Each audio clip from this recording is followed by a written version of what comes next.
Part of Luca's journey is figuring out who he is. He's obviously this amazing creature who can be a sea monster or a human. When he transforms into a human, his world just opens up for him. Sea monsters can, in a way, pass, but if they're found out, the consequences might be really dire. They can look human, but anytime they get splashed, their scales will come back. They're green and purple. Good day. That physical transformation that Luca goes through opens the door to the transformation that he will undergo in this film as a character. Ah, no.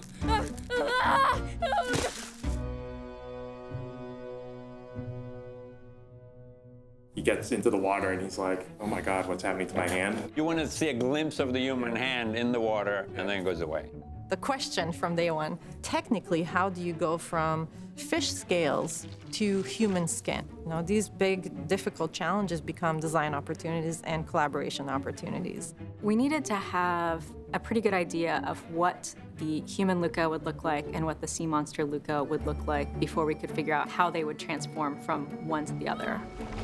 When we thought of sea monsters, you know, of course, there's your typical kraken and leviathans, and they're huge, kind of scary sea monsters. We found a bit of our own version of it. We actually have made sea monsters that are smaller. They are actually closer to our human scale. It's really important that Luca always be charming and appealing. The one thing Enrico always just said is not creepy. This guy makes me think like, whoa, I don't want to be bitten by this guy. The way we avoid creepiness in this film is by staying lyrical and decorative. Sometimes I would think to myself, would this character work as a brooch? One of the things I love about Luca, Alberto, and Giulia is that they look like sketches made by Enrico. Enrico's style is very childlike in that it is playful, bold, and loose and textural. It was important for us early on to make sure we reflected those qualities in the design. The first thing I did with Luca, as we're diving into Pocket looking at expressions, is I went back to the reels. You're definitely capturing an appeal here to me. Is there something that actually squishes that a little bit? It was very important that the characters felt playful and youthful and expressive. What's really interesting about Luca and Alberto and their transformation is it's gentle. The transformation is something that comes from deep inside. Wow, that was hard to watch. The transformation of our sea monsters, and in particular Luca, was one of the biggest challenges in our film. Everybody started doing tests. In the art department, one of the painters actually painted like a little animated GIF to show how it might work. I had a base found effects, a loop of how the scale could flop. So I painted over that. I was trying to capture the emotion through that, the excitement, the electric feel to it.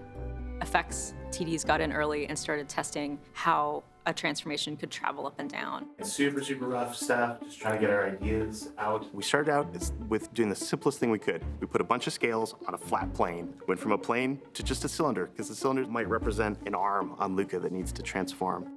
We got to a place with effects where we handed all that work over to our character artists. Seth made a hardware shader so that the animators could move in AVAR and watch the transformation happen. How is animation going to see this? Because it's so tied up into the acting. The hand is the first thing he notices, and then he does this, and it's happening on his head. But we want that relatively quick. It was such an important part of the acting that timing was a big deal. We would build it into the character, and animators would time it and kind of control the regions. The blending aspects of it, we actually used a little bit of technology from Coco. We can run a signal up the fingers and sort of have it organically feel like it's sort of spreading across the body. We could change that in any shot because we have all the controls. Kind of roughly stay where they were, and some get sucked up. They're really small, they're not going to move as much. I got you. We also showed you a couple selections of this close-up test that we were doing. Jacob took over and got all of that shading work to work with the rig that Seth had built. The biggest challenges are what do we do with areas we don't have scales and we just have skin? Even when there isn't scales, we still kind of pretend like there are. Yeah. Technique that I had actually created three-dimensional scales right off the bat. We would just say, like, here's one scale scattered across the surface, and it would copy a couple thousand of these scales onto the surface. I definitely like that sense of it starting with the color fluctuating. When you make things with a computer, they look like they're made with a computer. They're perfect in their shape, they're perfect in their size and everything. Variation is very important. The direction, the size, the color, and texture, and all that. There's layers and layers of randomness to just try to make things feel more natural. We had Mike V pose it and do a little animation, and it was really early and really crude, but we all were like, oh my gosh, that actually works. Once we got it to work, then the excitement from an animation or acting point of view is playing with the transformation from an emotional standpoint. Does it come as an explosion of excitement or does it happen slowly? We needed to be able to control that. There was some playfulness with the timing and the spacing of each move. So if there is a spit of water on the side of your face, you gotta act and react from seeing that change. In the human world, we pushed our timing to be a little more snappy and bigger poses. In the water, you get a really poetic motion that's kind of soothing. When he's on land, it's more exciting. Everything's brighter, more colorful. So was the style of animation. Swim is really like the perfect sequence to showcase Luca human, Luca sea monster, and the transformation. Before we get into the stakes of the danger of being amongst all of these humans, we wanted this kind of moment of them celebrating this decision that they've made, that they're gonna go to the human world. There had always been a sequence where Enrico wanted the kids to make a decision to go to Porto Rosso. Have you ever gone to the human town? Yeah. No. The previous version of that sequence that we call Swim was the boys are charging down the island full of hope and excitement, and they jump in the water and they swim and they swim and they swim, and then they pop out and Porto Rosso is still a kilometer away. It was pretty funny. But how is it still so far? Turning it into comedy almost sells it short. So Jan was thinking about that and how it could be changed. And he says, hey, can I pitch a different version of Swim? What if we had like this moment where we really see the kids bond with each other in only a way that sea monster kids can? He pitched through this beautiful boys jumping into the water, swimming, chasing each other, jumping, sliding around. This is a very specific thing that only these two sea monster kids can do. Their ability to transform is kind of like their superpower. It was like he took everything in the movie, put it into just 45 seconds of beauty. I'm getting chills thinking about this. It is the most important step we took to figuring out, oh, this story's about them. Swim was the first time where we were really showing off what it means to be a sea monster and a human and to switch back and forth between the two.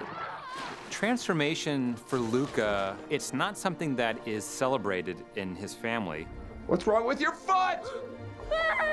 And so when it actually happens, it completely freaks him out.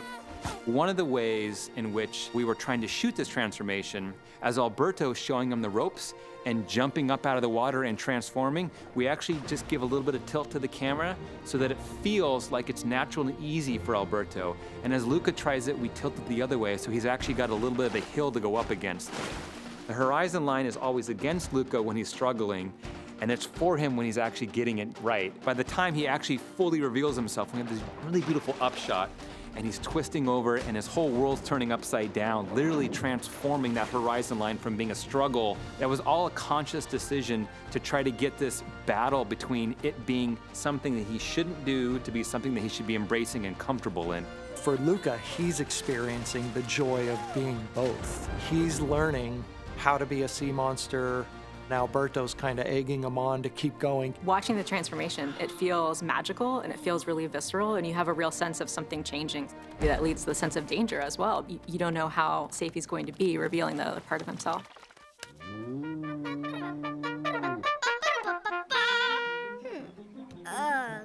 Oh, there you are. When does Julia discover that these boys are sea monsters? In a number of versions of the movie, she finds out kind of early, pretty quickly after they come to town. Get away from me! My dad was right. Sea monsters are real. If she figures out right away, there's just a lot of dramatic air out of the tires because now there is a human who knows there's sea monsters and is kind of okay with it. You'll be fine. I won't tell. When we had finally figured out that Julia shouldn't know about the boys, that there's sea monsters, until the sequence that we call Splash. She tries running away from them. He falls. Luca runs over. Julia, no! No! The first version of that scene was Alberto grabs Luca, pulls them both into the water. Both of them have their cover blown. Julia, I can explain, please. Stay back! Luca's like furious with Alberto. He's so upset. I'm sorry, but it was never gonna work. You needed to see for yourself. It immediately pushed Alberto into this realm of unlikability. Jesse just pitched the idea of Alberto jumps in and reveals himself, but then Luca decides not to. We needed to feel the fracture of the friendship. See? I knew this would happen. Sea monster! Luca? It's really Luca here who does the worst thing because he's really denying who he is. Alberto's absolutely, got it. Luca has totally betrayed Alberto. He needs to beg for forgiveness because, oh man, he did him dirty. All the juice is coming from what will Luca do or not do for Alberto? What will he sacrifice? Will he transform or not transform? What? Whoa! You really are crazy! Learned it from you! His ability to transform, I think we really see it full circle, like a kid who discovers himself, was afraid to show his true form, and then at the very end of it, allowed himself to be seen by everybody. You see him transform all the way into sea monster Luca on the train full of humans. You know this is the real Luca. This is all of him. His journey is ultimately about accepting all the parts of himself that exist, whether he's with humans or sea monsters, wherever he is, he can be Luca.